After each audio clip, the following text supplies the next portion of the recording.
안녕하세요, 여러분. 오늘 제가 들려드릴 이야기는 정말 믿기 어려운 일이에요. 63세인 제가 겪은 일인데 아직도 꿈인지 현실인지 모르겠어요. 지금 이 순간도 손이 떨리고 있어요.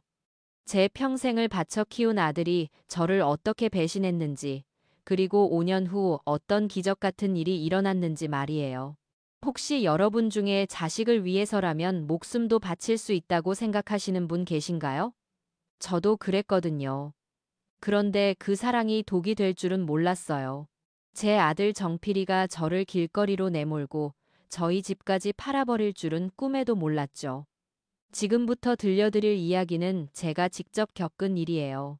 어떤 부분은 너무 아파서 아직도 말하기 힘들어요. 하지만 같은 고통을 겪고 계신 분들에게 조금이라도 위로가 되었으면 좋겠어요. 제 이름은 이숙희예요. 올해 68세고요. 서울 마포구에서 작은 반찬 가게를 운영하고 있어요. 5년 전까지만 해도 전 한강변에서 노숙을 했어요. 네, 맞아요. 길거리에서 잤어요. 63살의 나이에 말이에요.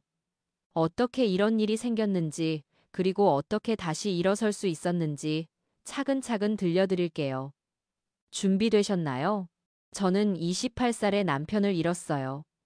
정필이가 겨우 3살 때였죠. 그때부터 혼자서 아들을 키웠어요. 동대문 시장에서 새벽 4시부터 밤 10시까지 생선 장사를 했어요. 손은 늘 비린내가 났고 겨울엔 얼어서 감각이 없을 정도였어요. 그래도 행복했어요. 정필이가 엄마 사랑해 하면서 제 품에 안기면 세상 모든 고생이 다 사라졌거든요. 아들 하나만 잘 키우면 된다고 생각했어요. 정필이는 정말 똑똑한 아이였어요. 공부도 잘하고 성격도 순해서 동네 사람들이 다 부러워했죠. 수키 씨 참 복 많아. 아들이 저렇게 착하고 공부까지 잘하면 뭘 더 바래? 이런 소리를 자주 들었어요. 그때는 정말 그렇게 생각했어요. 제가 세상에서 가장 복 많은 엄마라고요.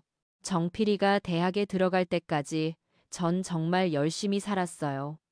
등록금, 생활비, 책값까지 모든 걸 제가 댔어요.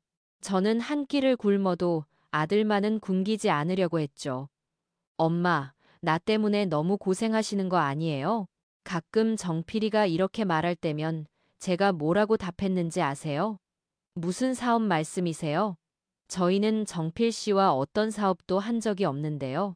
그 말을 들었을 때 정말 세상이 무너지는 기분이었어요. 그럼 정필이가 세라 아버님과 물류 사업을 한다고 한 건 거짓말이었다는 뜻인가요? 사돈어른, 저희는 건설회사를 하지 물류 사업은 전혀 모릅니다. 그리고 정필 씨에게 투자 제안을 한 적도 없고요. 전화를 끊고 나서 저는 그 자리에 주저앉았어요. 모든 게 거짓말이었다는 뜻이었어요. 정필이가 저를 속인 거였어요. 그날 밤 세라가 집에 왔어요. 그런데 얼굴이 너무 창백했어요. 어머님, 죄송해요. 정말 죄송해요. 세라야, 무슨 일이야? 정필이는 어디 있어? 저도 모르겠어요. 정필 오빠가 갑자기 사라졌어요. 연락도 안 되고. 그럼 너도 정필이한테 속은 거야? 어머님, 저도 잘 모르겠어요. 정필 오빠가 사업 얘기를 할 때 저도 믿었어요. 아버지와 상의했다고 하니까. 그때 깨달았어요. 세라도 저와 마찬가지로 정필이한테 속은 거였어요. 세라야, 그럼 5억은 어디로 간 거야? 저도 모르겠어요. 정필 오빠가 관리한다고 해서. 다음 날 아침, 저는 경찰서에 신고하러 갔어요. 사기를 당한 것 같아요. 제 아들이 5억을 가지고 사라졌어요. 아드님이요? 그럼 가족 간의 문제라 사기로 보기 어려울 수도 있습니다. 일단 실종 신고부터 접수해 드릴게요. 경찰서에서도 별 도움이 안 됐어요. 일주일 후 더 충격적인 사실을 알게 됐어요. 세라를 통해서였어요. 어머님, 제가 알아본 건데 정필 오빠가 다른 여자와 함께 있다고 해요. 다른 여자? 네, 회사 후배였던 것 같아요. 그 여자와 함께 제주도에 있다고. 정필이가 다른 여자와 제주도에? 그럼 저희를 완전히 버리고 간 거였어요. 세라야, 미안해. 정필이 때문에 너까지.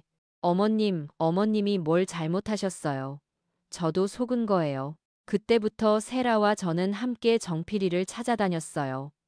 하지만 소용없었어요. 한 달이 지났을 때 집에 경매가 확정됐다는 통지서가 왔어요. 2주 후 경매가 진행됩니다. 그때까지 이 집에서 나가셔야 합니다. 집에 2주. 63살의 나이에 갈 곳이 없다니. 세라가 저를 자기 집으로 모시겠다고 했어요. 어머님, 우리 집에 오세요. 아버지도 그러시라고 하세요. 하지만 저는 거절했어요. 세라 아버지에게 면목이 없었거든요. 고맙지만 괜찮아. 내가 알아서 할게. 경매 당일, 저는 35년간 살았던 집을 나왔어요. 가방 하나에 옷가지 몇 벌과 통장만 들고요. 그날 밤 저는 서울역에서 잤어요. 63살에 처음으로 노숙을 하게 된 거예요. 첫날 밤은 정말 추웠어요. 11월이었는데 바람이 너무 차갔어요. 서울역 대합실 벤치에 누웠는데 잠이 올 리가 없었죠. 어떻게 이런 일이. 계속 눈물만 나왔어요. 정필이를 원망하는 마음과 제 자신을 탓하는 마음이 동시에 들었어요. 둘째 날부터는 서울역에서도 쫓겨났어요. 역무원이 와서 여기서 잠자면 안 된다고 하더라고요. 그래서 한강변으로 갔어요. 다리 밑에 비를 피할 수 있는 곳이 있었거든요. 거기에 이미 몇 명의 노숙자들이 있었어요. 아줌마, 처음이에요? 60대 남자가 말을 걸었어요. 네, 어제부터요. 여기는 위험해요. 밤에 취객들이 와서 시비 걸기도 하고 저쪽 구석으로 가세요. 그렇게 노숙자 생활이 시작됐어요. 처음 한 달은 정말 지옥이었어요. 추위도 추위였지만 사람들의 시선이 가장 힘들었어요. 길을 걸어가면 사람들이 저를 피해서 가더라고요. 마치 제가 전염병 환자라도 되는 것처럼. 엄마가 이렇게 살고 있는데 정필이는 뭘 하고 있을까? 매일 이런 생각만 했어요. 겨울이 되면서 더 힘들어졌어요. 12월, 1월은 정말 죽을 것 같았어요. 몸도 아프기 시작했고 감기도 자주 걸렸어요. 그런데 이상한 건 점점 강해지더라고요. 처음엔 하루도 버티기 힘들었는데 나중엔 일주일, 한 달을 버틸 수 있게 됐어요. 다른 노숙자들한테서 생존법을 배웠어요. 어디서 무료 급식을 주는지, 어디서 씻을 수 있는지, 어떻게 하면 따뜻하게 잘 수 있는지. 아줌마, 힘들어도 포기하면 안 돼요. 포기하는 순간 정말 끝이에요. 김씨 아저씨라고 10년째 노숙하고 있는 분이 저에게 해준 말이에요. 6개월이 지나면서 저는 완전히 다른 사람이 됐어요. 예전에 이수키는 죽고 새로운 이수키가 태어난 것 같았어요. 세라가 가끔 찾아왔어요. 어머님, 제발 우리 집에 오세요. 이렇게 사시면 안 돼요. 괜찮아, 세라야. 나는 이제 괜찮아. 어머님, 정필 오빠 소식 좀 들었어요. 제주도에서 카페를 운영한다고 해요. 카페를 운영한다고? 제 돈으로 말이죠? 그래? 잘 살고 있구나. 더 이상 화도 안 났어요. 그냥 허무했어요. 1년이 지났을 때 저는 한강변의 정보왕이 됐어요. 어디서 일자리를 구할 수 있는지, 어떤 복지 혜택이 있는지 모든 걸 다 알고 있었거든요.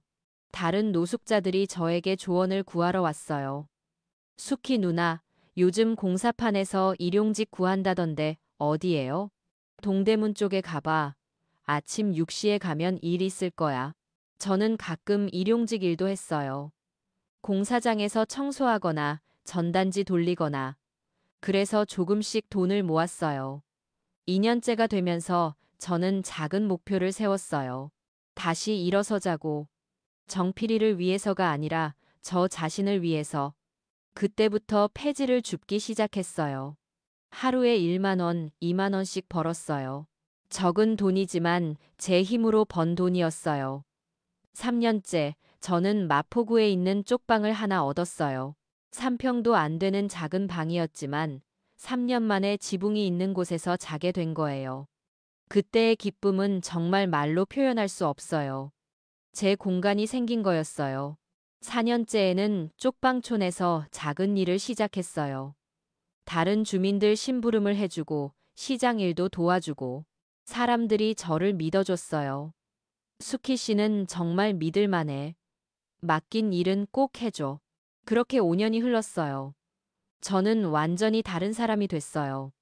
예전처럼 순진하지도 않고 남을 무조건 믿지도 않게 됐어요. 하지만 더 강해졌어요.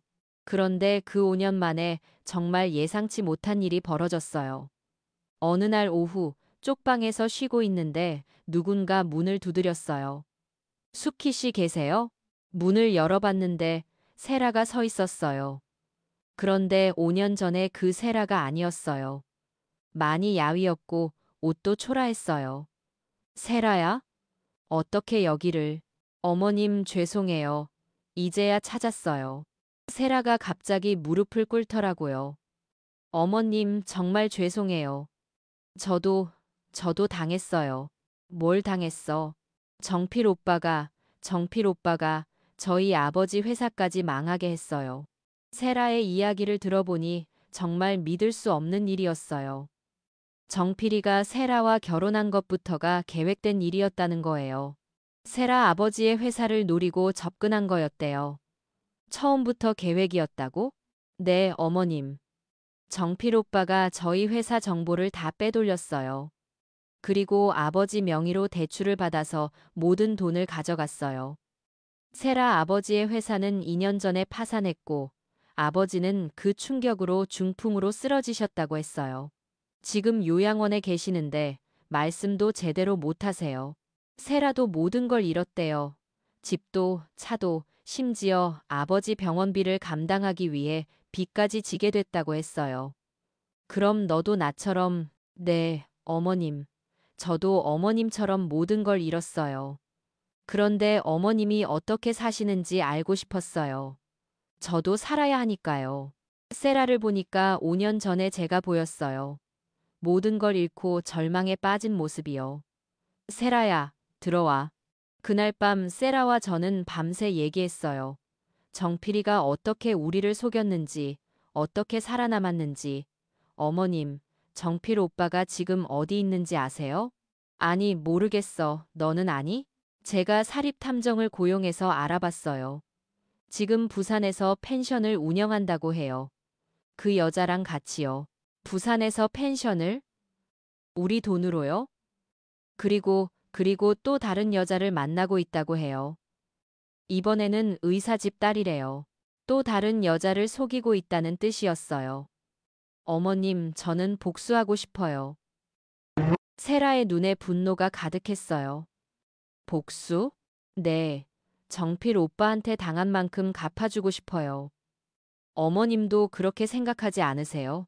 복수라, 저도 5년 전에는 그런 생각을 했어요. 하지만 지금은 달랐어요.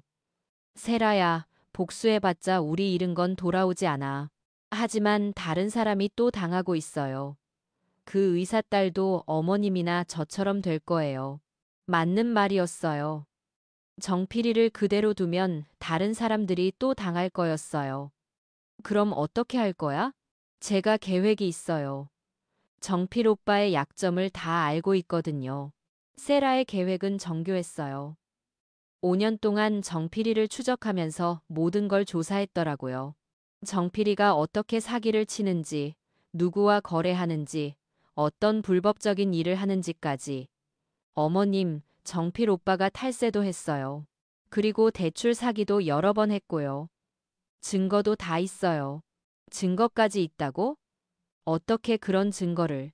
정필 오빠가 저를 완전히 무시해서 제 앞에서 통화도 막 했거든요. 저는 멍청한 여자인 줄 알고요. 그때 다 녹음했어요. 세라가 핸드폰을 보여줬어요. 정말 많은 녹음 파일들이 있었어요. 그 중에 정필이가 다른 사람과 통화하는 내용도 있었어요. 사기는 원래 그런 거야. 피해자들이 자기가 잘못했다고 생각하게 만들어야 해. 특히 가족한테는 더 쉬워. 내 엄마도 끝까지 내가 속인 줄 몰랐으니까. 이 녹음을 들었을 때 정말 소름이 끼쳤어요. 정필이가 저를 어떻게 생각하고 있는지 알게 된 거였어요. 어머님, 이제 어떻게 하실 거예요? 저는 한참을 고민했어요. 복수를 할 것인가, 아니면 그냥 지나갈 것인가.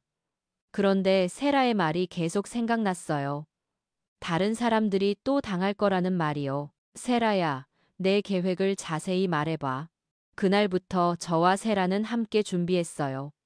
먼저 정필이의 현재 상황을 파악했어요. 부산에서 펜션을 운영하고 있고 의사 집딸인 미영이와 교제 중이었어요. 그리고 또 결혼을 계획하고 있다고 했어요. 또 같은 방식으로 사기를 치려는 거예요. 세라의 계획은 이랬어요.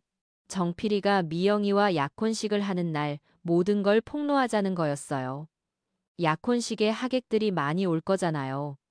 그때 정필 오빠의 진짜 모습을 보여주는 거예요. 어떻게 약혼식에 들어가냐고요? 세라가 다 계획해놨어요. 저희가 정필 오빠의 가족이잖아요. 당연히 초대받을 권리가 있죠. 하지만 정필이가 저희를 초대할 리 없었어요. 그래서 다른 방법을 썼어요. 세라가 미영이에게 직접 연락한 거예요. 안녕하세요. 저는 정필이의 전 부인 세라예요. 정필이가 저희 존재를 숨기고 있는 것 같은데 약혼 축하드리러 가고 싶어요. 미영이는 당연히 놀랐겠죠. 정필이에게 전부인이 있다는 걸 모르고 있었으니까요. 전부인이라고요?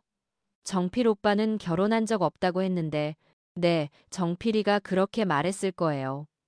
하지만 저희는 2년 전에 이혼했어요. 정필이 어머니도 계시고요. 당필이 천하가 신바로서 한정배서여 옥에서기 말했을 거예요. 미영이와 통화한 후 세라는 저에게 말했어요. 어머님, 이제 시작이에요. 약혼식은 부산의 한 호텔에서 열렸어요. 저와 세라는 미영이의 초대로 참석할 수 있었어요. 약혼식장에 들어갔을 때 정말 오랜만에 정필이를 봤어요. 5년 만이었어요. 정필이는 많이 변해 있었어요. 살도 쪘고 옷도 비싸 보이는 걸 입고 있었어요. 제 돈으로 잘 먹고 잘 사는 게 눈에 보였어요. 정필이가 저를 봤을 때의 표정은 잊을 수 없어요. 정말 놀라더라고요. 귀신이라도 본 듯한 얼굴이었어요. 엄마? 오랜만이다, 정필아. 어떻게 여기를? 아들 약혼식인데 엄마가 와서는 안 되니? 정필이는 말을 못하겠더라고요. 주변 사람들이 다 쳐다보고 있었거든요. 미영이가 와서 인사했어요. 어머님, 안녕하세요. 미영이에요. 그래, 미영아, 예쁘네. 우리 정필이가 좋은 사람 만났구나. 그때까지는 평범한 상황이었어요. 하지만 세라가 준비한 진짜 계획은 따로 있었어요.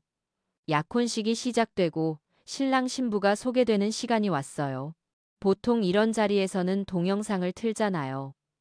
연애 과정이나 추억들을 담은. 그런데 그 동영상이 나오는 순간 모든 게 바뀌었어요. 스크린에 나온 건 정필이와 미영이의 연애 동영상이 아니라 정필이가 다른 사람과 통화하는 녹음이었어요. 사기는 원래 그런 거야. 피해자들이 자기가 잘못했다고 생각하게 만들어야 해. 처음에는 사람들이 뭔지 몰랐어요. 그런데 계속 들어보니까 정필이 목소리였어요. 내 엄마도 끝까지 내가 속인 줄 몰랐으니까 5억 빼먹는 것도 쉬웠어. 그때부터 웅성거리기 시작했어요. 특히 이번에 만난 의사 딸은 더 쉬울 것 같아. 10억은 좋게 뜯어낼 수 있을 거야. 미영이의 얼굴이 새파랗게 되었어요.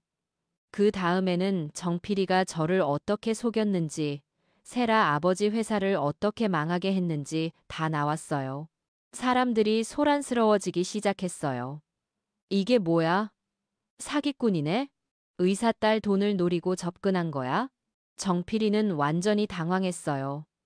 스크린을 끄려고 했지만 세라가 미리 조치해 놔서 끌 수 없었어요. 마지막에는 정필이가 또 다른 여자와 통화하는 내용까지 나왔어요. 미영이는 그냥 돈 빼먹을 상대일 뿐이야. 진짜로 사랑하는 건 너야. 그 순간 미영이가 정필이에게 뛰어가서 뺨을 때렸어요. 이 사기꾼아, 어떻게 사람을 이렇게 속일 수 있어? 호텔이 완전히 난장판이 됐어요. 미영이 아버지는 화가 나서 정필이를 밀쳐내려고 했고 하객들은 다 소란스러워했어요. 그때 세라가 일어서서 말했어요. 여러분, 제가 정필의 전 부인입니다. 이 사람은 저희 가족을 모두 파탄내고 도망친 사기꾼입니다. 그리고는 제가 일어섰어요. 저는 정필의 엄마 이숙희입니다. 이 아이가 제 집을 팔아먹고 저를 길거리로 내몰았습니다. 5년 동안 노숙을 했습니다. 사람들이 더 놀랐어요. 엄마를 길거리로 내몰았다니. 정필이는 아무 말도 못하고 있었어요. 모든 게 들통났으니까요. 미영이 아버지가 호텔 보안을 불렀어요. 이 사람 당장 내보내요. 경찰도 신고할 거예요. 정필이는 보안에게 끌려나갔어요. 그때 저와 눈이 마주쳤어요. 정필이의 눈에는 원망이 가득했어요. 마치 제가 나쁜 짓을 한 것처럼. 하지만 저는 더 이상 마음이 아프지 않았어요. 5년 동안 충분히 아팠거든요. 약혼식 이후 모든 게 정리됐어요. 미영이와 그 가족은 정필이를 사기로 고발했어요. 세라가 준비한 증거들 덕분에 기소하는 것도 어렵지 않았어요. 정필이는 결국 3년형을 선고받았어요. 사기, 탈세, 공문서 위조 등등 여러 죄목으로요. 그리고 제가 잃었던 집도 일부나마 돌려받을 수 있었어요. 정필이가 부산에서 운영하던 펜션을 처분해서 피해금을 배상하게 된 거였어요. 물론 5억을 다 돌려받지는 못했어요. 절반 정도만 받았죠. 하지만 그것만으로도 다행이었어요. 세라도 아버지 병원비와 빚을 일부 해결할 수 있었어요. 그렇게 6개월이 지났어요. 저는 마포구에 작은 반찬 가게를 열었어요. 행복한 엄마의 밥상이라는 이름으로요. 세라는 처음에 저와 함께 가게를 도왔어요. 그러다가 아버지가 조금 나아지면서 다른 일을 시작했어요. 어머님, 저 사회복지사 자격증 따려고 해요. 사회복지사? 네, 어머님이나 저 같은 사람들을 도와주고 싶어요. 혼자서는 헤어나기 어려우니까요. 세라의 선택이 자랑스러웠어요. 지금 세라는 복지관에서 일하고 있어요. 저같이 어려운 상황에 있는 사람들을 돕는 일을요. 가끔 저희 가게에 와서 도와주기도 해요. 이제는 진짜 모녀가 된 것 같아요. 정필이는 감옥에서 편지를 보내왔어요. 엄마, 미안해요. 제가 잘못했어요. 출소하면 다시 잘할게요. 하지만 저는 답장하지 않았어요. 이미 끝난 관계였거든요. 제 가게는 작지만 나름 잘 되고 있어요. 쪽방촌 사람들이 주로 와서 밥을 먹어요. 가격도 저렴하게 해서 누구나 부담 없이 올 수 있도록 했어요. 가끔 돈이 없는 사람들에게는 공짜로 주기도 해요. 제가 그런 상황을 겪어봤으니까 잘 알거든요. 사장님, 고마워요. 나중에 돈 생기면 꼭 갚을게요. 괜찮아요. 저도 도움받으면서 살았으니까요. 그런 분들이 나중에 돈을 들고 와서 갚을 때 정말 뿌듯해요. 지난주에는 김씨 아저씨가 왔어요. 한강변에서 만났던 그분이요. 이제 일자리를 구해서 고시원에서 살고 있다고 하더라고요. 수키 누나. 그때 누나가 포기하지 말라고 해줘서 여기까지 온 것 같아요. 무슨 소리예요? 아저씨가 열심히 해서 그런 거지. 아니에요. 누나가 일어선 모습을 보고 저도 용기가 났어요.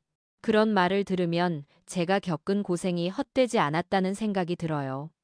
요즘은 종종 강연도 해요. 복지관에서 어려운 상황에 있는 분들에게 제 경험을 나누는 거예요. 여러분, 저는 63세에 모든 걸 잃었어요. 집도, 돈도, 심지어 아들도 잃었죠. 하지만 포기하지 않았어요. 그래서 지금 여기 서 있을 수 있어요. 처음에는 말하기 어려웠어요. 부끄럽기도 하고 아프기도 했고요. 하지만 제 이야기를 듣고 힘을 얻는 분들을 보면 보람을 느껴요. 사장님 얘기 듣고 용기가 났어요. 저도 다시 시작해 보려고요. 이런 말을 들을 때가 가장 행복해요. 세라도 가끔 같이 강연을 해요. 젊은 여성의 입장에서 사기의 위험성을 알려주는 거죠. 사랑한다는 말에 속아서는 안 돼요. 진짜 사랑하는 사람은 상대방을 이용하지 않아요. 세라의 말을 들으면서 저도 많은 걸 배워요. 지금 제 나이가 68세예요. 5년 전만 해도 제 인생이 끝났다고 생각했어요. 하지만 지금 보니까 새로운 시작이었어요. 예전에 이수키는 너무 순진했어요. 아들만 믿고 다른 사람들도 무조건 믿었죠. 하지만 지금의 이수키는 달라요. 사람을 볼 줄 알고 상황을 판단할 줄 알아요. 그렇다고 냉정해진 건 아니에요. 여전히 어려운 사람들을 도와주고 따뜻하게 대해줘요. 다만 경계심은 생겼죠. 요즘 가게에 새로운 단골 손님이 생겼어요. 70대 할아버지인데 혼자 사세요. 자식들이 있긴 한데 연락을 안 한다고 하더라고요. 사장님, 자식이 있어도 혼자인 사람이 있고 자식이 없어도 혼자가 아닌 사람이 있더라고요. 그 할아버지 말이 맞아요. 저는 정필이라는 아들이 있지만 혼자예요.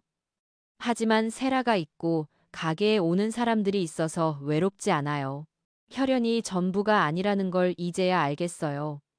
가끔 정필이 생각이 날 때가 있어요.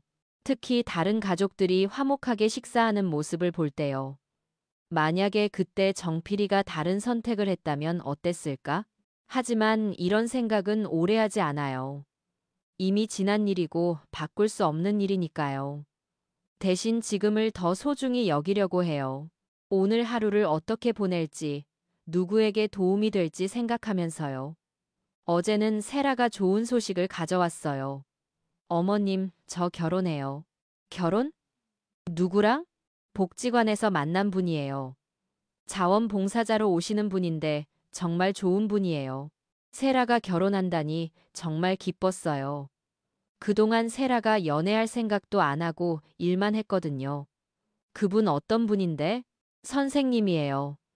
중학교에서 국어를 가르치시고 주말에는 복지관에서 봉사활동하세요. 정말 착하고 따뜻한 분이에요. 세라의 얼굴에 행복이 가득했어요. 진짜 사랑을 만난 것 같았어요. 언제 볼 수 있을까? 다음 주에 모실게요. 어머님도 만나 뵙고 싶다고 하시거든요. 세라의 약혼자를 만났을 때 정말 좋은 분이라는 걸 바로 알 수 있었어요. 세라를 보는 눈에 진심이 가득했거든요. 어머님, 세라가 정말 대단한 분이에요. 어려운 상황에서도 포기하지 않고 다른 사람들을 돕고 있어요. 저도 세라에게 많이 배워요. 세라가 저한테도 큰 힘이 돼요. 진짜 딸 같아요. 그분도 세라처럼 따뜻한 마음을 가진 분이었어요. 세라의 결혼식은 소박하게 할 예정이에요. 화려한 건 필요 없다고 정말 소중한 사람들만 모시고 하겠다고 하더라고요. 어머님이 주례를 서주세요. 내가? 그런 거 해본 적 없는데. 어머님이 저한테는 가장 소중한 분이에요. 어머님이 축복해 주셔야 의미가 있어요. 가장하세이 정가세이 저서여 인덴가 그리는 이 세라의 부탁을 거절할 수 없었어요. 지금 주례사를 준비하고 있어요. 뭐라고 말할지 고민하고 있는데 가장 하고 싶은 말은 이거예요. 진짜 사랑은 상대방을 이용하는 게 아니라 함께 성장하는 거다. 이 말을 꼭 해주고 싶어요. 요즘 가게 일이 조금 바빠졌어요. 소문이 나서 멀리서도 오는 분들이 있거든요. 특히 제가 만든 김치찌개가 맛있다고 해서 단골이 많이 늘었어요. 사장님, 이 김치찌개 어떻게 이렇게 맛있게 해요? 비법이 있어요. 사랑을 많이 넣는 거예요. 농담처럼 하는 말이지만 진짜예요. 정성스럽게 만들면 맛도 달라져요. 가끔 젊은 손님들이 와서 인생 상담을 하기도 해요. 사장님, 저 남자친구가 돈을 빌려달라고 하는데 빌려줘도 될까요? 얼마나 빌려달라고 하는데? 3천만 원이요. 사업한다고 하는데. 그럴 때마다 제 경험을 얘기해줘요. 사랑한다고 해서 무조건 믿으면 안 된다고, 신중해야 한다고요. 사랑과 돈은 별개야. 진짜로 사랑하는 사람이라면 네가 힘들어할 일은 시키지 않을 거야. 그런 조언을 해주면 고맙다고 하는 젊은 분들이 많아요. 제가 겪은 일이 다른 사람들에게는 교훈이 되는 것 같아요. 그렇게 생각하니까 제 고생도 의미가 있었다는 기분이 들어요. 지난달에는 정말 놀라운 일이 있었어요. 한 젊은 여성이 가게에 와서 울면서 말하더라고요. 사장님, 제가 사장님 강연 들었던 사람이에요. 그때 사장님 얘기 듣고 남자친구와 헤어졌어요. 왜? 남자친구가 제 적금을 해지하라고 했거든요. 함께 사업하자고 하면서요. 그때 사장님 얘기가 생각났어요. 다행히 사기를 당하지 않았다고 하더라고요. 나중에 알아보니 그 남자가 정말 사기꾼이었다고 했어요. 사장님 덕분에 5천만 원을 지켰어요. 정말 감사해요. 그런 얘기를 들을 때 정말 뿌듯해요. 제 경험이 다른 사람에게 도움이 되고 있구나 싶어서요. 이제 제가 하고 있는 일들을 정리해보면 이래요. 낮에는 가게를 운영하고 저녁에는 복지관에서 상담을 해줘요. 주말에는 강연을 하고요. 바쁘지만 의미 있는 하루하루예요. 세라도 자주 와서 도와줘요. 결혼 준비로 바쁜데도 시간을 내서 오거든요. 어머님, 저 결혼해도 자주 올게요. 어머님은 저한테 엄마니까요. 세라의 말을 들으면 정말 딸을 얻은 기분이에요. 정필이는 내년에 출소 예정이에요. 어떻게 살지 모르겠지만 이제 제가 신경 쓸 일은 아니에요. 만약에 정필이가 찾아온다면 뭐라고 말할까 생각해 봤어요. 정필아, 이제 내 인생은 네가 책임져라. 엄마는 엄마 인생을 살겠다. 이렇게 말할 것 같아요. 예전 같으면 용서하고 다시 받아줬을 거예요. 하지만 이제는 안 그래요. 자업자득이라는 걸 알거든요. 가끔 사람들이 물어봐요. 사장님, 아들을 원망하지 않으세요? 원망했죠. 한때는 정말 미워했어요. 하지만 지금은 아니에요. 왜요? 원망하고 미워하는 건 제 마음만 아프게 하더라고요. 그 시간에 다른 걸 하는 게 나아요. 정말 그래요. 미워하는 시간에 맛있는 음식을 만들고 어려운 사람을 도우는 게 훨씬 낫더라고요. 요즘 제가 가장 행복할 때가 언제인지 아세요? 저녁에 가게 문을 닫고 하루 일을 정리할 때예요. 오늘 몇 명이 밥을 먹었는지, 누구에게 도움을 줬는지 생각해 보는 거죠. 오늘도 의미 있는 하루였다. 이런 생각이 들 때가 가장 행복해요. 68살에 새로운 인생을 시작한다는 게 쉽지는 않았어요. 하지만 불가능하지도 않더라고요. 가장 중요한 건 포기하지 않는 거예요. 아무리 힘들어도, 아무리 절망적이어도 한 발씩 앞으로 나아가는 거죠. 저는 63세에 모든 걸 잃었지만 68세에 더 많은 걸 얻었어요. 진짜 가족인 세라, 의미 있는 일, 그리고 감사할 줄 아는 마음까지요. 만약에 5년 전으로 돌아간다면 뭘 다르게 할까 생각해 봤어요. 정필이를 말려봤을까요? 아마 그랬을 거예요. 하지만 결과는 똑같았을지도 몰라요. 정필이는 이미 마음을 정했었으니까요. 대신 더 일찍 포기했을 것 같아요. 정필이에 대한 기대를 말이에요. 그러면 상처도 덜 받았을 거고요. 하지만 후회하지는 않아요. 그 모든 일이 있었기 때문에 지금의 제가 될 수 있었거든요. 세라의 결혼식이 한 달 앞으로 다가왔어요. 준비할 게 많아서 바쁘지만 기분은 좋아요. 세라가 웨딩드레스를 입고 나왔을 때 정말 아름다웠어요. 5년 전 처음 봤을 때보다 훨씬 더요. 어머님, 어때요? 예뻐. 정말 예뻐. 그때 눈물이 났어요.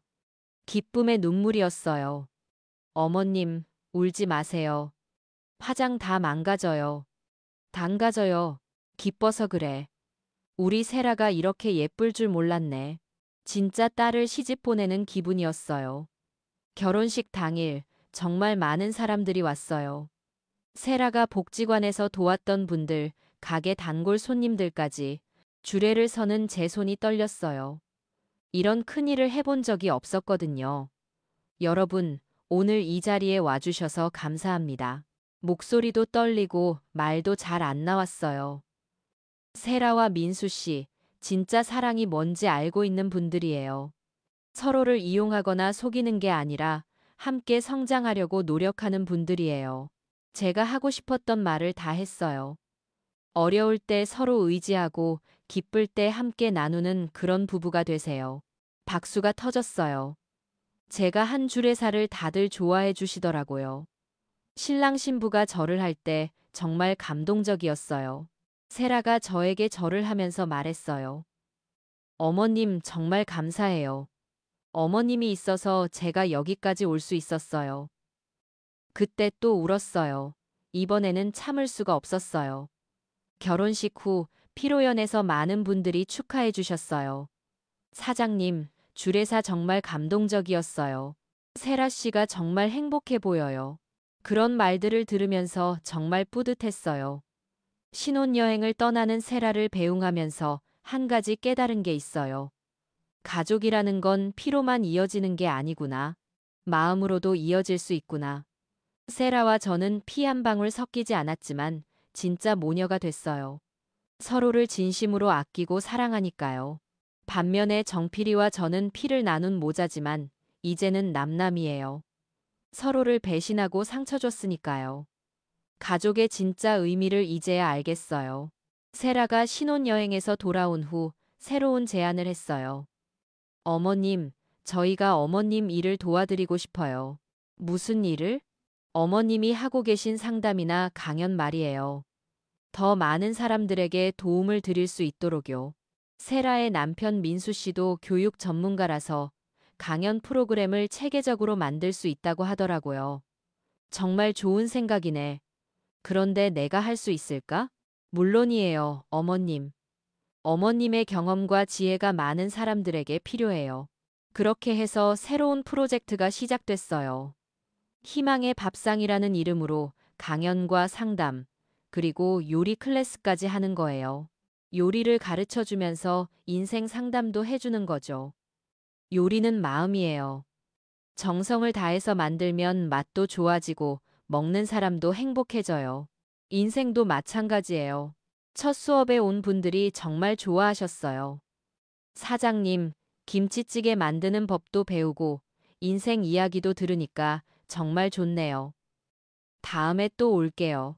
이제 일주일에 2번씩 수업을 하고 있어요. 매번 10명 정도가 와서 요리도 배우고 서로의 고민도 나누고요. 그 중에서 특히 기억에 남는 분이 있어요. 50대 여성분인데 남편에게 사기를 당해서 모든 걸 잃었다고 하더라고요. 사장님과 비슷한 상황이에요. 다만 저는 아들이 아니라 남편이었지만요. 그분도 처음에는 절망적이었어요. 하지만 수업을 들으면서 점점 달라지더라고요. 사장님 보면 용기가 나요. 저도 다시 시작할 수 있을 것 같아요. 지금은 작은 카페를 준비하고 계세요. 제가 도와드릴 수 있는 건 다 도와드리고 있어요. 이런 일들을 하면서 느끼는 건 제 경험이 정말 소중한 자산이라는 거예요. 아픔도 자산이 될 수 있구나 싶어서요. 올해로 제가 이 일을 시작한 지 3년이 됐어요. 처음에는 서툴렀는데 이제는 제법 능숙해졌어요. 가장 보람을 느낄 때는 수강생들이 변화하는 모습을 볼 때예요. 처음에는 우울하고 절망적이었던 분들이 몇 달 후에는 밝은 얼굴로 새로운 계획을 얘기할 때요. 사장님, 저 내년에 작은 식당 열 거예요. 사장님이 가르쳐준 요리로요. 이런 말을 들을 때가 가장 행복해요. 세라도 자주 수업에 와서 도와줘요. 이제 임신 5개월이에요. 어머님, 손자, 손녀를 곧 보시게 될 거예요. 손자, 손녀라니 정말 신기해요. 제가 할머니가 되는 거네요. 아기가 태어나면 뭐라고 부르라고 할까? 할머니라고 하면 되죠. 아니야. 할머니는 너무 늙어 보여. 그냥 이모 할머니라고 하자. 세라가 웃으면서 말했어요. 어머님이 할머니세요. 당당하게 할머니라고 하세요. 네, 이제 당당하게 할머니가 되려고 해요. 요즘 아기 용품을 준비하는 재미가 쏠쏠해요. 작은 옷들, 장난감들을 보면 절로 미소가 나와요. 우리 손자가 태어나면 맛있는 이유식도 만들어줘야지. 벌써부터 계획이 많아요. 민수 씨가 아기 이름을 지었어요. 아들이면 희준, 딸이면 희은이래요. 둘 다 희망의 희자가 들어가요. 희망이라는 의미가 들어가니까 좋네요. 어머님이 주신 희망이니까요. 가이단드르 비림이라는 그런 말을 들으면 정말 뿌듯해요. 생각해보니 제 인생에도 정말 많은 희망들이 있었어요. 어려웠을 때는 내일이라는 희망이 있었고, 절망적일 때는 언젠가는 나아질 거라는 희망이 있었어요. 그리고 지금은 더 많은 사람들에게 도움이 되고 싶다는 희망이 있어요. 제가 사는 쪽방촌도 많이 변했어요. 예전에는 정말 낡고 어두웠는데, 이제는 조금씩 밝아지고 있어요. 젊은 사람들이 와서 벽화도 그려주고, 카페도 생기고요. 제 가게도 그런 변화에 한몫하고 있는 것 같아요. 사장님 가게 때문에 이 동네가 유명해졌어요. 지프리 세시보고 자지보내봐. 동네 부동산에서 하는 말이에요. 좋은 일이네요. 이 동네도 좀 더 살기 좋아지면 좋겠어요. 간더락 발이 실제로 요즘에는 젊은 분들도 많이 와요. 저렴한 가격에 푸짐한 음식을 먹을 수 있어서 인기가 좋아요. 특히 대학생들이 많이 와요. 고시원이나 원룸에서 혼자 사는 학생들이요. 사장님, 여기 오면 집밥 먹는 기분이에요. 엄마가 해준 음식 같아요. 이런 말을 들으면 정말 기분이 좋아요.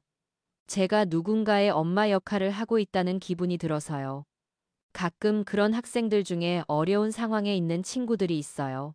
알바비가 늦게 나와서 돈이 없거나 아니면 아파서 밥을 못 먹거나요. 그럴 때는 공짜로 줘요. 사장님, 죄송해요. 돈 생기면 꼭 갚을게요. 괜찮아, 나도 어려울 때 도움 받았으니까. 나중에 그 학생들이 돈을 벌게 되면 와서 갚아요. 그런 모습을 보면 정말 기특해요. 요즘 제가 자주 생각하는 게 있어요. 진짜 부모란 무엇일까? 혈연으로 맺어진 관계가 진짜 부모-자식 관계일까요? 아니면 마음으로 맺어진 관계가 진짜일까요? 저는 이제 후자라고 생각해요. 정필이는 제가 낳은 아들이지만 저를 배신하고 상처 줬어요. 반면에 세라는 제가 낳지 않았지만 저를 진심으로 걱정하고 사랑해줘요. 그리고 가게에 오는 젊은 친구들도 마찬가지예요. 저에게는 다 자식 같아요. 진짜 가족은 피가 아니라 마음으로 맺어지는 것 같아요. 수업 시간에 이런 얘기를 하면 많은 분들이 공감해 주세요. 맞아요, 사장님. 저도 그렇게 생각해요. 특히 가족 때문에 상처받은 분들이 더 공감하더라고요. 어느새 겨울이 다가오고 있어요. 오소리야?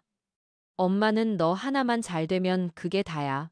나중에 네가 성공하면 엄마도 덩달아 좋아지는 거잖아. 지금 생각해보면 참 바보 같은 소리였어요. 하지만 그땐 정말 진심이었어요. 대학을 졸업하고 정필이가 회사에 다닐 때 저는 정말 자랑스러웠어요. 한강변에 있는 작은 원룸이었지만 아들이 직장인이 되어서 정장 입고 출근하는 모습을 보면 눈물이 날 정도였어요. 우리 정필이가 이제 어엿한 사회인이 되었구나. 그때 우리는 성수동에 있는 작은 빌라에서 살았어요. 전세 2억에 35평 정도 되는 집이었는데 저에게는 궁전 같았어요.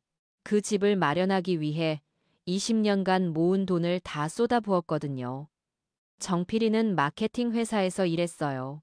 처음엔 월급이 많지 않았지만 점점 승진하면서 연봉도 올라가고 있었죠. 그때 저는 정말 행복했어요. 고생한 보람이 있다고 생각했어요. 그런데 정필이가 29살이 되던 해 갑자기 결혼하겠다고 하더라고요. 엄마, 저 결혼할 사람 생겼어요. 처음엔 깜짝 놀랐어요. 그동안 연애 이야기 한 번도 안 했거든요. 그런데 또 한편으론 기뻤어요. 이제 며느리도 없고 나중에 손주도 볼 수 있겠다 싶어서요. 어떤 사람이야? 언제 만나볼 수 있을까? 이번 주말에 모실게요. 엄마 마음에 들 거예요. 그렇게 만난 사람이 세라였어요. 세라를 처음 봤을 때의 느낌은 지금도 생생해요. 키가 크고 날씬해서 모델 같았어요. 피부도 하얗고 옷도 브랜드 옷만 입었죠. 저희 집에 올 때도 샤넬 가방을 들고 왔어요. 안녕하세요, 어머님. 세라입니다. 목소리도 곱고 예의도 바르더라고요. 정필이를 보는 눈에 사랑이 가득했어요. 어머님 정필 오빠를 정말 사랑해요. 오빠가 어머님께 얼마나 효심이 깊은지 매일 자랑하세요. 이런 말을 하면서 제 손을 잡더라고요. 그 손이 정말 부드러웠어요. 한 번도 거친 일을 해본 적 없는 손이었죠. 우리 정필이가 좋은 사람 만났구나. 그때 저는 정말 그렇게 생각했어요. 세라의 아버지는 건설 회사를 운영한다고 했어요. 그렇게 큰 회사는 아니지만 직원이 50명 정도 되는 중소기업이라고 하더라고요. 어머니는 일찍 돌아가셨다고 했고요. 어머님, 저도 어머니를 일찍 여의어서 어머니에 대한 그리움이 커요. 어머님을 친어머니처럼 모시고 싶어요. 고기는 그리워서 이런 말을 하면서 눈물까지 보이더라고요.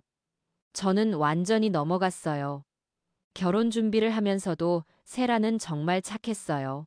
혼수 준비부터 시작해서 모든 일을 제가 결정할 수 있게 해줬어요. 신랑 신부 양가 어른들이 만나서 상견례를 할 때도 세라 아버지가 정말 인상이 좋았어요. 사돈어른, 우리 세라가 정필이한테 잘 부탁드려요. 앞으로 한 가족이니까 뭐든 편하게 말씀하세요. 세라 아버지는 정말 넉넉해 보였어요. 결혼식 비용도 다 대주겠다고 하고 신혼집도 마련해주겠다고 했어요. 결혼식은 정말 화려했어요. 강남에 있는 유명한 웨딩홀에서 했는데 하객들이 300명도 넘었어요. 저는 그런 큰 결혼식을 처음 봤어요. 세라가 웨딩드레스를 입고 나타났을 때 정말 공주 같았어요. 정필이도 턱시도를 입으니까 완전히 다른 사람 같았고요. 엄마 고마워요. 엄마가 저를 여기까지 키워주셔서 이런 좋은 사람도 만나고 이렇게 행복한 결혼도 할 수 있게 됐어요. 신랑 신부가 부모님께 인사하는 순서에서 정필이가 저에게 이렇게 말하더라고요. 그때 저는 정말 울었어요. 기쁨의 눈물이었죠. 그래, 우리 정필이 정말 장하다. 이제 좋은 며느리도 얻었으니까 엄마는 더 이상 바랄 게 없어. 그날이 제 인생에서 가장 행복한 날이었어요. 적어도 그때까지는요. 신혼여행은 유럽으로 2주간 다녀왔어요. 그 2주 동안 저는 정말 들떠 있었어요. 이제 며느리도 있고 곧 손주도 보겠구나 생각하면서요. 정필이와 세라가 신혼여행에서 돌아온 날, 저는 아침 일찍부터 음식을 준비했어요. 정필이가 좋아하는 갈비찜, 세라가 좋다고 했던 전복죽까지 정성스럽게 만들었죠. 어머님, 저희 왔어요. 현관문이 열리면서 세라의 목소리가 들렸어요. 둘 다 새까맣게 탔는데도 너무 행복해 보였어요. 어머님, 유럽이 정말 아름다워요. 다음에는 어머님도 모시고 함께 가고 싶어요. 세라가 이렇게 말하면서 선물을 줬어요. 이탈리아에서 산 스카프였는데 만져보니까 정말 부드럽더라고요. 괜히 이런 거 사가지고 돈이 얼마나 아까운데. 어머님, 이런 말씀 마세요. 어머님이 있어서 우리가 이렇게 행복할 수 있는 거예요. 신혼여행 얘기를 들으면서 저는 정말 뿌듯했어요. 우리 정필이가 이렇게 좋은 신혼여행을 다녀올 수 있다니. 그런데 한 달 정도 지나서 정필이가 갑자기 진지한 표정으로 저에게 말하더라고요. 엄마, 제가 사업을 하나 시작하려고 해요. 사업? 무슨 사업? 세라 아버님이 건설회사를 하시잖아요. 그런데 요즘 물류 사업이 정말 유망하다고 하시더라고요. 저한테 함께 해보자고 제안하셨어요. 세라도 옆에서 거들더라고요. 어머님, 아버지가 정필 오빠를 정말 인정하세요. 사위로만 보는 게 아니라 진짜 아들처럼 생각하신다고 하셔요. 그래서 사업 파트너로 함께 하고 싶다고 하시는 거예요. 물류 사업이 뭔지 정확히는 모르겠지만 요즘 택배나 배송업이 정말 잘 된다는 얘기는 들었어요. 특히 코로나 때문에 더 잘 된다고 하더라고요. 그런데 사업을 하려면 돈이 많이 필요하지 않을까? 그래서 말씀드리는 거예요. 세라 아버님이 10억을 투자하시기로 했어요. 그런데 저도 자본금을 좀 넣어야 한다고 하시더라고요. 얼마나 필요한데? 5억 정도요. 5억이라는 돈이 어느 정도인지 저는 감도 안 왔어요. 제가 평생 모은 돈이 그 정도였거든요. 5억이면 너무 큰 돈 아니야? 어머님, 저도 처음엔 그렇게 생각했어요. 하지만 아버지가 설명해 주시니까 이해가 되더라고요. 사업은 원래 그런 거래요. 큰 투자를 해야 큰 수익을 얻을 수 있는 거죠. 세라가 계속 설득했어요. 어머님, 정필 오빠가 얼마나 똑똑하고 유능한지 아시잖아요. 그리고 아버지가 30년간 사업을 해오신 분이세요. 그런 분이 함께 하자고 하시는 건 정말 좋은 기회예요. 그런데 우리한테 5억이 어디 있어? 그때 정필이가 말했어요. 엄마, 우리 집을 담보로 대출을 받으면 돼요. 집값이 5억 정도 되니까 가능할 거예요. 아, 집을 담보로 대출을? 처음엔 너무 무서웠어요. 만약 사업이 안 되면 집을 잃을 수도 있잖아요. 너무 위험한 거 아니야? 어머님, 위험하지 않아요. 사업이 잘 되면 1년 안에 대출금은 다 갚을 수 있어요.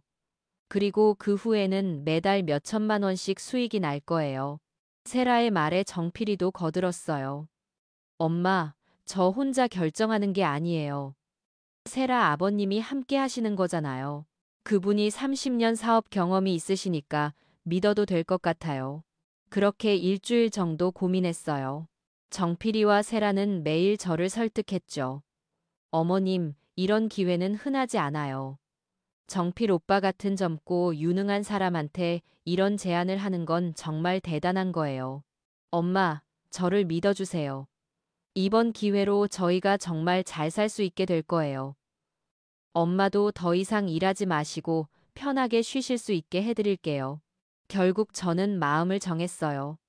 정필이를 믿기로 한 거죠. 은행에 가서 대출 신청을 했어요. 집을 담보로 5억을 빌리는 건 처음이라 모든 게 어려웠어요. 서류도 복잡하고 절차도 많았고요. 정필이가 모든 걸 도와줬어요. 서류 작성부터 은행 직원과의 상담까지요. 엄마, 걱정하지 마세요. 제가 다 처리할게요. 한 달 후에 대출이 승인됐어요. 5억이라는 돈이 통장에 들어왔을 때 저는 너무 신기했어요. 제가 평생 본 적 없는 큰 돈이었거든요. 정필아, 이 돈을 네가 관리해라. 엄마는 이런 큰 돈 관리할 줄 몰라. 네, 엄마. 제가 잘 관리할게요. 그렇게 정필이에게 돈을 맡겼어요. 사업을 위해서 필요한 거니까요. 처음 한 달은 별일 없었어요. 정필이는 여전히 회사에 다니면서 사업 준비를 했고, 세라는 아버지 회사에서 일을 도왔다고 했어요. 그런데 두 번째 달부터 뭔가 이상했어요. 먼저 정필이가 집에 늦게 들어오기 시작했어요. 전에는 7시면 집에 왔는데 밤 10시, 11시에 들어왔죠. 왜 이렇게 늦어? 사업 때문에 바빠요. 세라 아버님과 미팅도 많고 준비할 일이 너무 많아서요. 세라도 자주 집에 안 왔어요. 신혼인데 너무 이상했어요. 세라는 어디 있어? 친구들 만나러 갔어요. 스트레스가 많아서 좀 쉬어야 한다고 하더라고요. 세 번째 달이 되니까 더 이상했어요. 정필이와 세라가 함께 집에 있는 시간이 거의 없었어요. 그리고 둘이 대화하는 모습도 별로 못 봤고요. 너희 요즘 너무 바빠서 대화할 시간도 없는 거 아니야? 그런 게 아니에요. 사업이 중요한 시기라서요. 그때부터 불안해지기 시작했어요. 뭔가 잘못되고 있는 것 같았거든요. 네 번째 달에는 더 심각해졌어요. 정필이가 3일씩 집에 안 들어올 때도 있었어요. 도대체 어디서 뭐 하는 거야? 엄마, 사업이 중요한 단계에 와서 세라 아버님과 함께 지방에 출장을 많이 다녀요. 그럴듯한 설명이었지만 뭔가 석연치 않았어요. 어느 날 밤, 정필이가 집에 들어오지 않아서 세라에게 전화했어요. 세라야, 정필이가 어디 있는지 아니? 그런데 세라의 반응이 이상했어요. 어머님, 정필 오빠요? 저도 모르겠어요. 요즘 연락이 잘 안 돼서요. 신혼 부부가 연락이 안 된다고? 말이 안 됐어요. 그날 밤 잠을 잘 수가 없었어요. 뭔가 크게 잘못되고 있다는 생각이 들었거든요. 다음 날 아침, 정필이에게 진지하게 물어봤어요. 정필아, 엄마한테 솔직히 말해봐. 사업이 잘 되고 있는 거 맞지? 물론이죠, 엄마. 곧 큰 계약이 성사될 예정이에요. 그럼 언제쯤 대출금을 갚을 수 있을까? 6개월 정도면 될 것 같아요. 그런데 정필이의 표정이 예전과 달랐어요. 뭔가 초조해하는 것 같았고 눈도 제대로 못 마주치더라고요. 5개월째가 되던 어느 날 집에 이상한 사람이 왔어요. 이수키 씨 맞으시죠? 네, 그런데 어떻게 오셨는지요? 저는 한국자산관리공사에서 나왔습니다. 담보대출 건으로 말씀드릴 일이 있어서요. 심장이 쿵 내려앉았어요. 담보대출이라니 설마 뭔가 문제가 생긴 건가? 무슨 일이신지요? 3개월째 대출 상환이 안 되고 있어서 연락드린 거예요. 이대로 계속 연체되면 담보 물건을 처분해야 할 수도 있습니다. 3개월째 연체? 그게 무슨 소리예요? 그럴 리가 없는데요. 제 아들이 매달 갚고 있는 걸로 아는데 확인해 보시고 연락 주세요. 다음 주까지 연체된 금액을 납부하지 않으시면 법적 절차를 진행해야 합니다. 법적 절차를 진행해야 합니다. 그 사람이 가고 나서 저는 바로 정필이에게 전화했어요. 정필아, 지금 당장 집에 와. 큰일 났어. 1시간 후에 정필이가 집에 왔어요. 그런데 얼굴이 창백했어요. 엄마, 무슨 일이에요? 대출금을 3개월째 안 갚고 있다는데 이게 무슨 소리야? 그때 정필이의 얼굴이 완전히 굳어졌어요. 그게 사업이 좀 늦어지고 있어서요. 늦어진다는 게 무슨 뜻이야? 5억을 어떻게 쓴 거야? 엄마, 사업이라는 게 원래 그런 거예요. 처음에 많은 돈이 들어가고 나중에 수익이 나는 거죠. 그럼 언제 갚을 수 있는 거야? 조금 더 시간이 필요해요. 조금 더가 얼마야? 한 1년 정도? 1년이라고? 그동안 이자는 어떻게 하고 연체료는 또 얼마나 나올 거야? 정필아, 솔직히 말해봐. 사업이 망한 거 아니야? 그때 정필이가 갑자기 화를 냈어요. 엄마는 왜 이렇게 부정적으로 생각해요? 사업이라는 게 하루 이틀에 되는 줄 아세요? 나는 부정적인 게 아니라 걱정되는 거야. 이 집을 잃을 수도 있다고 하는데 어떻게 안 걱정해? 집을 잃을 리 없어요. 제가 알아서 할게요. 그리고는 집을 나가버렸어요. 그날 밤부터 정필이는 아예 집에 들어오지 않았어요. 전화도 받지 않았고요. 세라에게 연락해도 마찬가지였어요. 어머님, 저도 정필 오빠와 연락이 안 돼요. 요즘 너무 스트레스를 받고 계신 것 같아요. 일주일 후에 더 무서운 일이 생겼어요. 집에 법원 직원이 왔어요. 담보물건 경매 통지서입니다. 경매라는 단어를 들었을 때 온몸이 얼어버렸어요. 경매가 뭔가요? 담보대출 연체로 인해 이 집을 팔아서 대출금을 회수하는 절차입니다. 2개월 후에 경매가 진행될 예정이니 그 전에 대출금을 상환하시거나 다른 방법을 찾으시기 바랍니다. 2개월이라니. 5억을 어떻게 구해요? 그날부터 저는 미친 사람처럼 정필이를 찾아다녔어요. 회사에 가봤지만 이미 퇴사했다고 하더라고요. 세라에게 물어봐도 모른다고만 했어요. 세라 아버지에게도 연락해봤어요. 사돈어른, 정필이가 어디 있는지 아시나요? 집이 경매에 나간다고 하는데. 네? 그게 무슨 말씀이세요? 저희 딸 세라도 정필이와 연락이 안 된다고 하는데요. 사업은 어떻게 된 건가요? 5억을 투자했다고 했는데. 무슨